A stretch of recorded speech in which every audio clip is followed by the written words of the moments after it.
Viewer discretion is advised. This is The Tea is Toxic.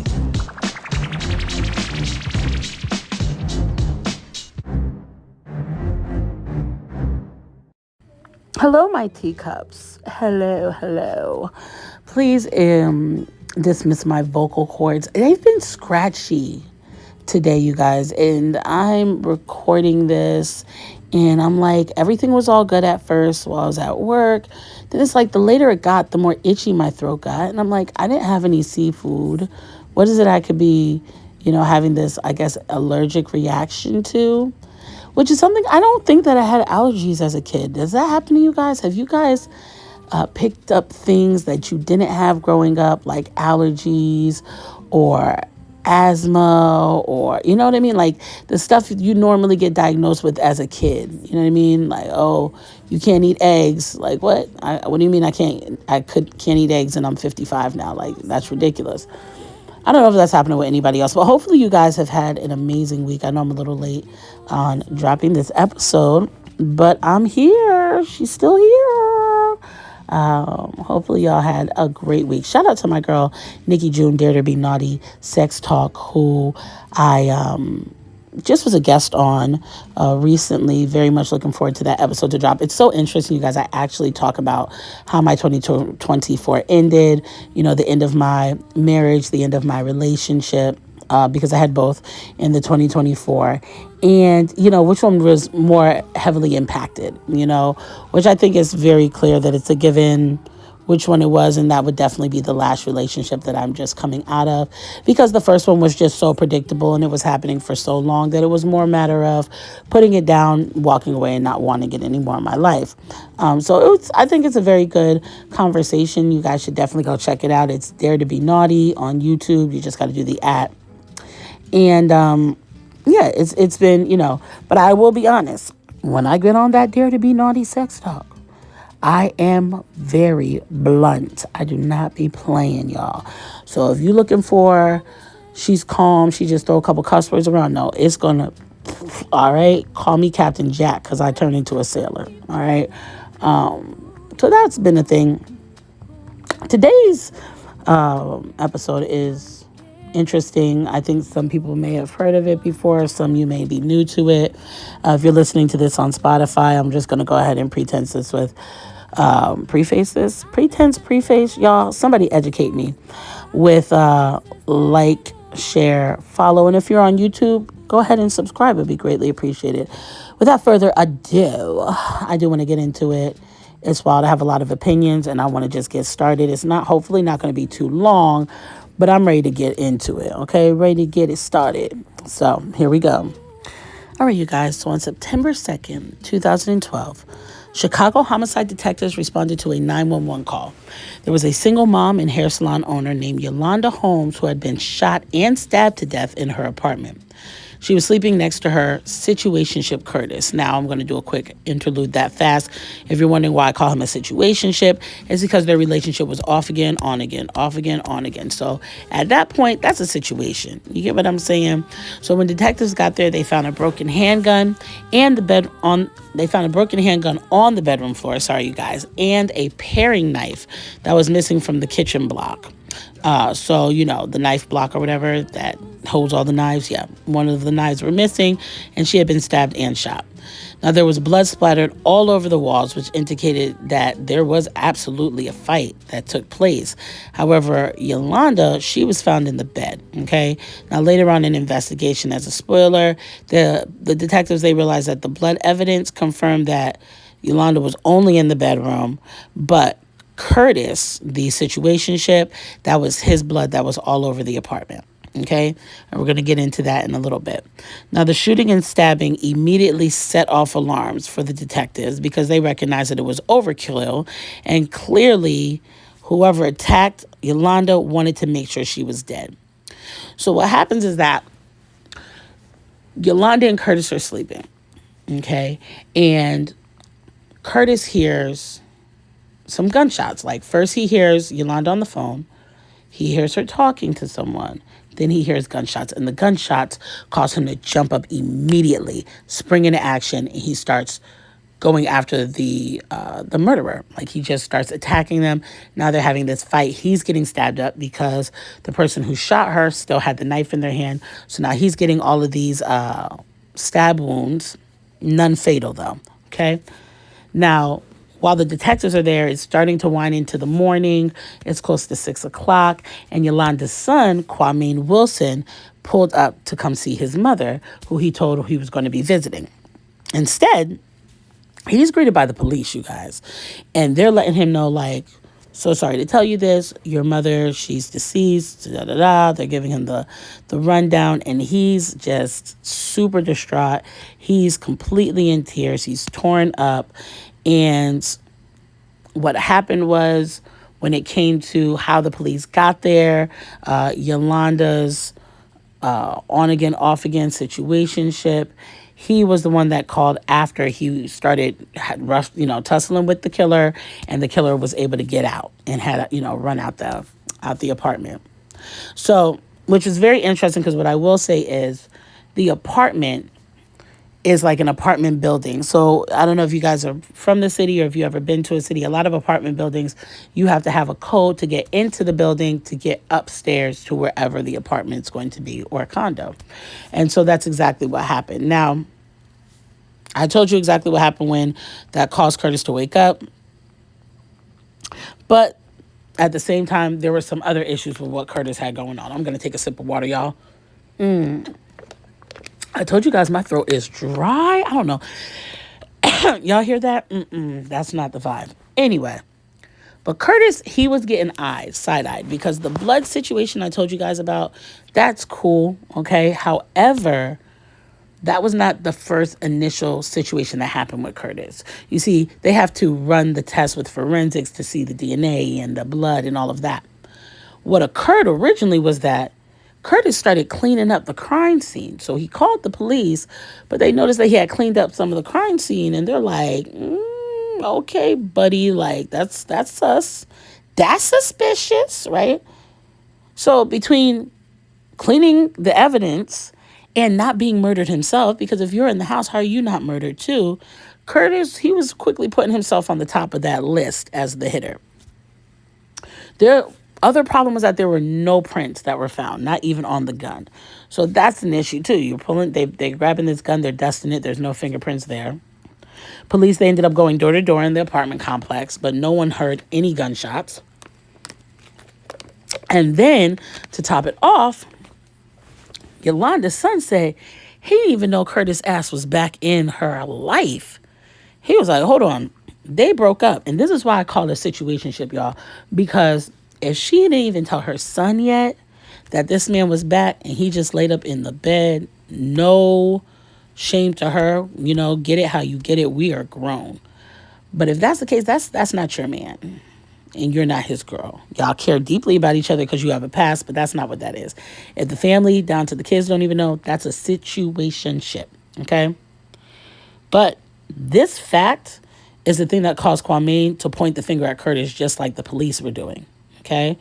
And then there's a triple down. There was a double down with Kwame, but now there's a triple down because then Yolanda's sister comes out. And she's like, they had a very tumultuous relationship that could get extremely violent and has gotten violent in the past. So it wasn't looking good for him. But nonetheless, police had one, perspective. They wanted to continue reviewing, seeing exactly what was going on. And their next perspective was the surveillance cameras, which were examined from the apartment building. That when they were looking at that, they noticed that there was a man who around 4:32 in the morning came up to the building, punched in a code. Like I said, you need that code, y'all. And then walked in. He was wearing a hoodie and carrying clothes on a hanger and a detergent bottle. And about, maybe I'd say 14 minutes later at 4:46 in the morning, he's leaving the building again, which could be normal, right? With the exception of one thing. He's now leaving in a different hoodie. But in spite of all the things that were pointing towards Curtis, he agreed to do a polygraph test. They have Curtis doing the polygraph. They're kind of keeping an eye on the mysterious man under surveillance because it's clearly not Curtis. And the issue is Curtis, his entire test said that he was being deceptive. But he wasn't arrested because at the end of the day, they didn't have any evidence. Okay? So he was more so like in the right place at the wrong time. Okay? Now, after reviewing the surveillance footage again, that's when the detectives noticed that the man entering the building was actually wearing headphones. And at the crime scene, there was a broken headphone cord that was found. They test the headphone cord, excuse me. They run that DNA, but none of the DNA matches any samples on the nationwide database. Okay. So weeks passed, there's no leads, and detectives are working every possible angle they could find, including this one theory. See, Yolanda was actually married before, and she had an ex-husband, but the ex-husband was in prison for a double homicide. He was getting a life sentence. That's what he was doing up in there. And they figured, well, maybe his ass put a hit out on her. At the end of the day, this woman is beautiful. She's young. She's getting her shit. She got her shit together. She owns a business. She's making good money. You know, they have one son together, which is Kwame, and he's very well taken care of, extremely financially spoiled. But they're like, nah, we got to toss that out. That's kind of reaching. An entire year goes by with no leads until one day a clue was provided. It turns out that Yolanda actually had two phones. Now, remember, Curtis heard Yolanda on the phone. But when the police started pulling her records, they realized this isn't the only phone that she has. She actually has another one. But they can't trace who has this other phone. Okay? One of the reasons why there's a big deal is because they realized that the other phone was on a call before Yolanda was killed, during the time she was being murdered, and after she was murdered. And then the phone just goes silent. There's no more interaction with the phone number. So the detectives, they start trying to contact Yolanda's son, Kwame, about who she may have been calling. They couldn't reach him, and then they soon realized that the phone number that he provided to detectives a year before was the second line that was registered to Yolanda. Okay? I don't know why it took a year to realize that, but Chicago isn't necessarily known for being one of the safest places, so maybe that's what it is. Maybe they had a lot of other crimes going on too, or, you know, unsolved mysteries, whatever you want to call it. Now, Kwame was the one that was talking on the cell, okay, at the same time that his mother was being killed. So they determined that Yolanda's son was talking to a man named Eugene Spencer. Now, on December 13th of 2013, they tracked down Kwame, who then confirms their suspicions of the phone number. Now, Kwame tried to play it off originally. He's like, yeah, you know, I've been trying to get a hold of y'all. See what's going on with the case. All cap, all bullshit, y'all. Now, he starts off by saying he knows of Eugene Spencer, who we're just going to call Spencer right now. Oh, yeah, I know of him. I don't know him, but I know him, you know? And said that that's who was on the surveillance when he's shown the video. That's who it is, punching in the code, so on and so forth. But if you know of this man and you don't know him, then why does he know your mama's code to the building that she lays in her head in? Okay. Then they're probing, and the truth starts coming out. And now Kwame's new story is that Spence was only supposed to rob his mother. There was never supposed to be anything else. And when they hear that, they're like, yep, that'll do it. Time to go pick up this other joker. And they head out to go get a hold of Spence's ass. Now, he first started off with, when I went into this house to rob her, this man tried to kill me. Right. Here's the catch. Kwame is telling a lot of lies, but one lie is not a lie at all. And it's the same one that's clearly shown to be true for Spencer. And that's the element of surprise. Like they say in the Boondocks, you got your known knowns and your known unknowns, right? And what they didn't know was that Curtis' ass was going to be up in that bed too. That's the element of surprise they didn't see coming. Now, after going over everything with Spencer, he finally breaks down and he admits that he shot and he stabbed Yolanda, but that Kwame was the mastermind behind it all. You see, Kwame not only gave Spencer the gun, but also gave him the clothes and the detergent so that would look like he lived in the building.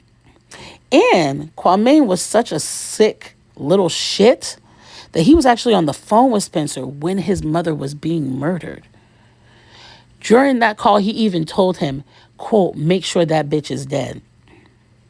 Which is why Spencer ended up stabbing Yolanda up as well after the shooting. Here's where it gets crazy. Spencer took on the hit job for $4,200. If I found out one of my kids tried to take me out and they were only paying somebody $4,200, I would haunt them, they kids, kids.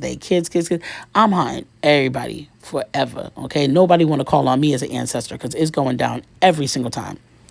But then it gets worse because Kwame never even gave that man the $4,200. Instead, he gave him a humble $70. $70? That's how much he gave that man. Cool.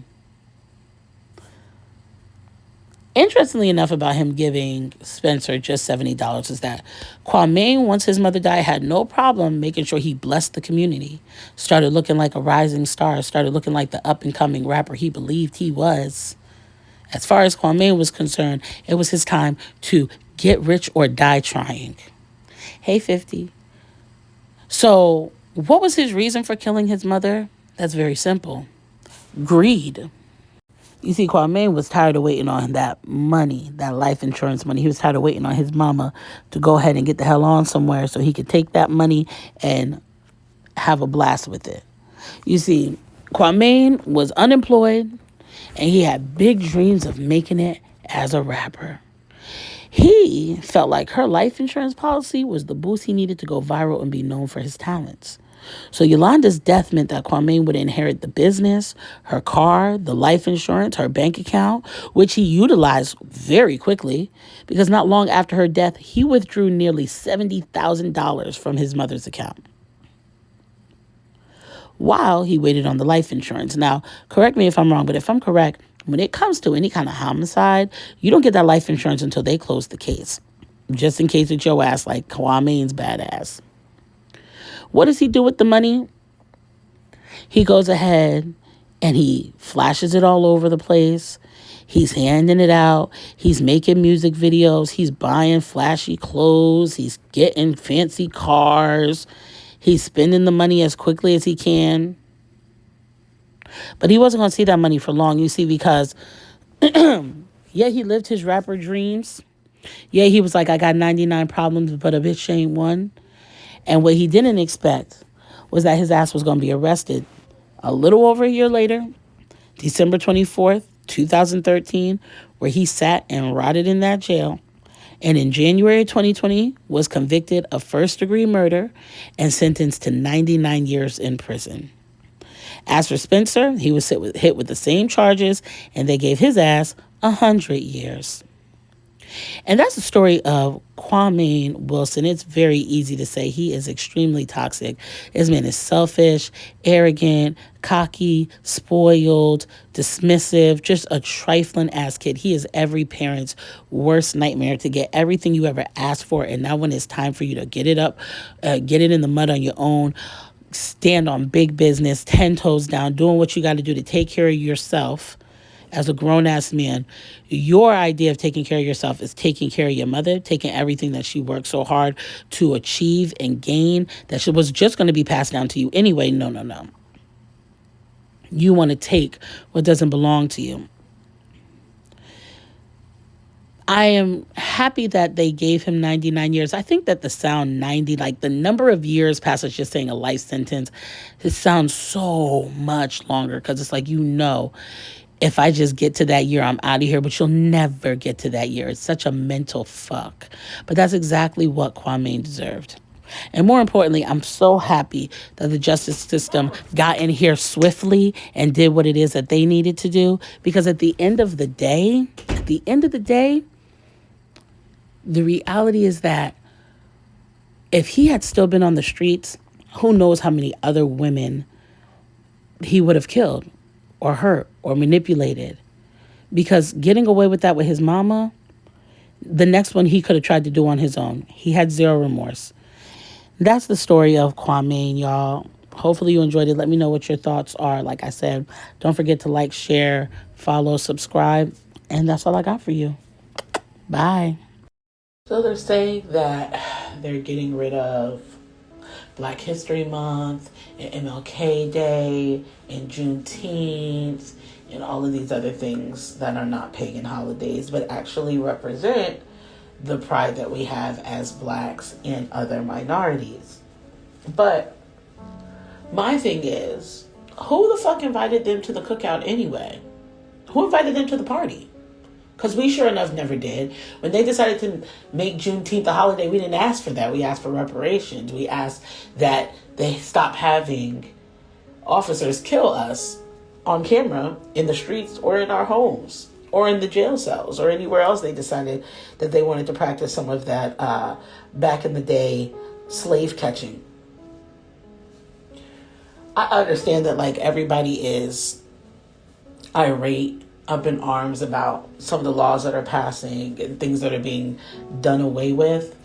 But I personally would rather live in a world and in a society where I know where I'm welcome and where I'm not, so that I stop supporting places that I'm not invited to, that I don't have a seat at the table with.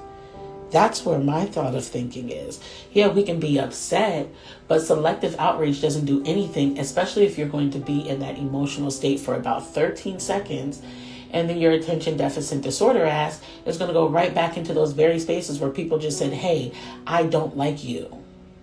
I don't like the way you walk. I don't like the way you talk. I don't like the way you dress. I don't like you. But I'm going to take everything that makes you magic, put it on myself, and try to represent this sheen version of culture to push back out into the world, to erase your history. And then we go, oh, but let me go run and let me join that. Let me be a part of that. I want that so bad for me. Why?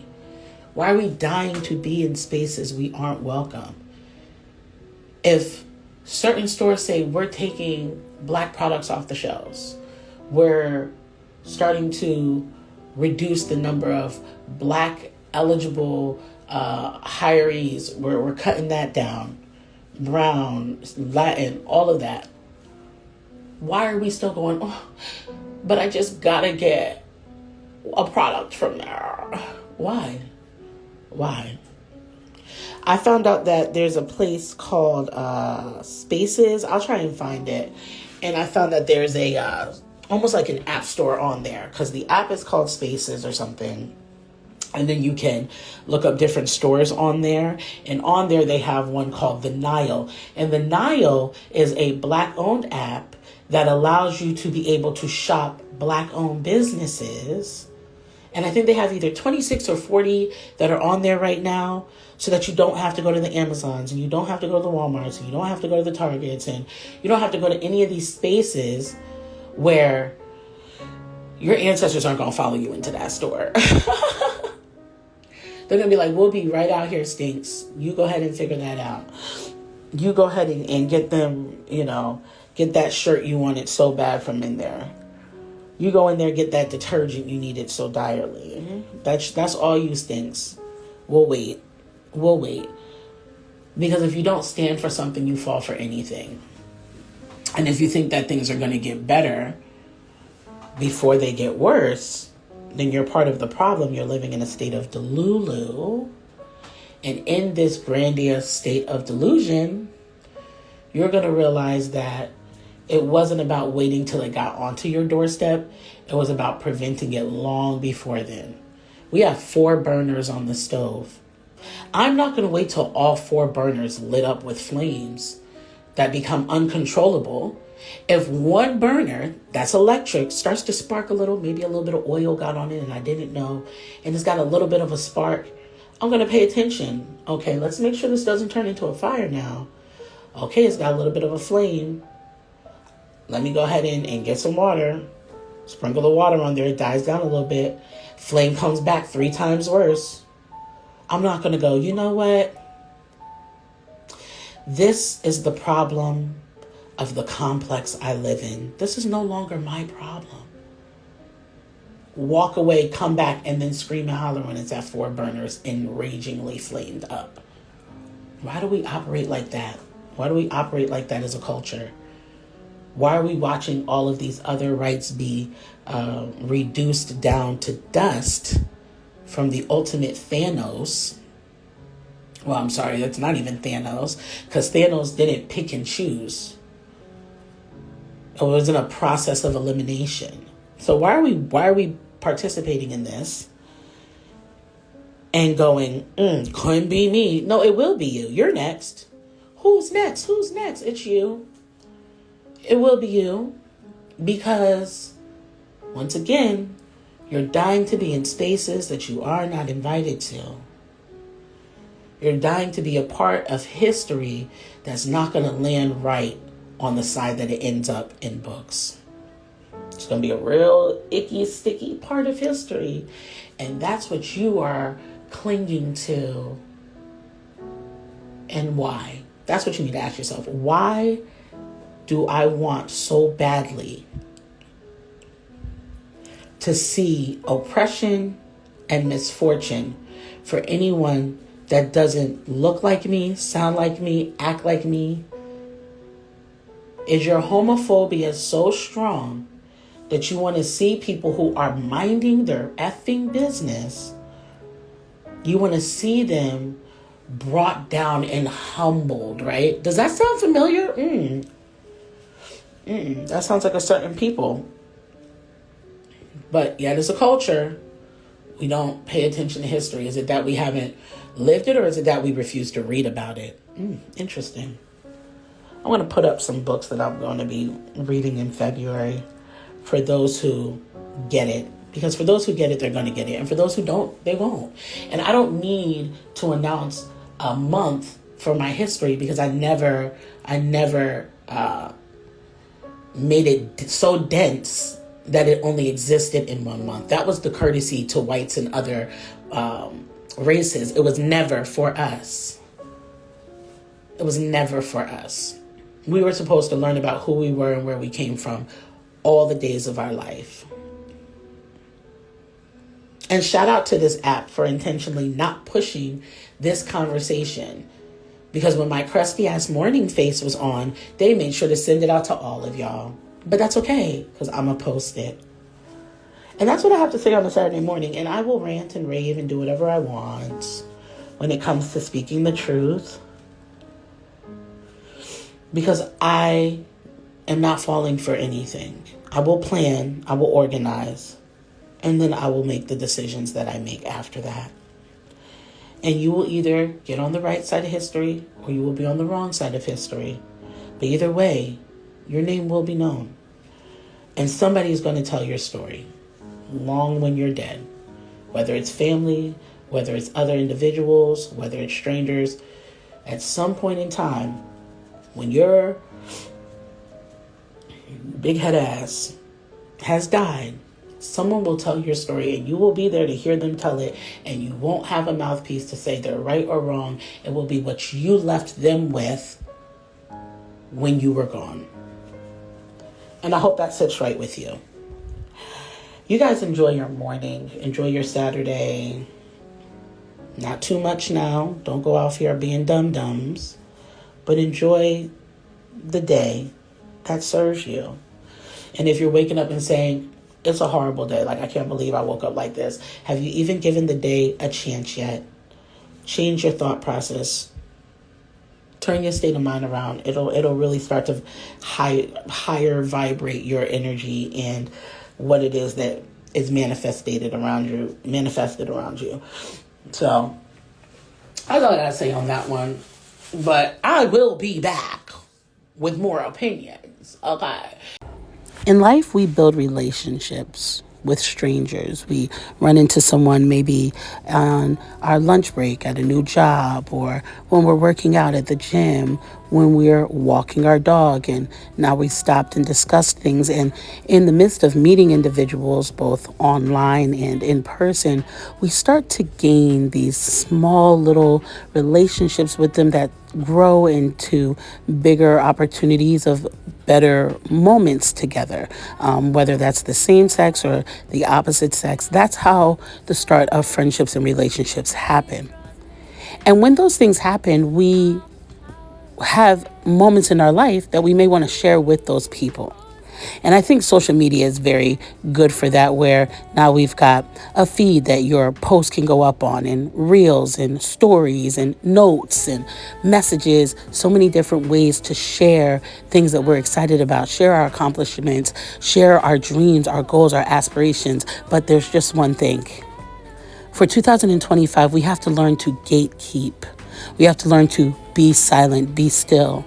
Because what we've been doing for the better half of a decade or more is that we've been inviting individuals, we've been inviting energies into our life to stop our process of growth before it even begins, because we use our tongue and we're speaking blessings, but we're talking to individuals that we've had small moments with, but who have not earned a place in our life to receive the information that we're giving.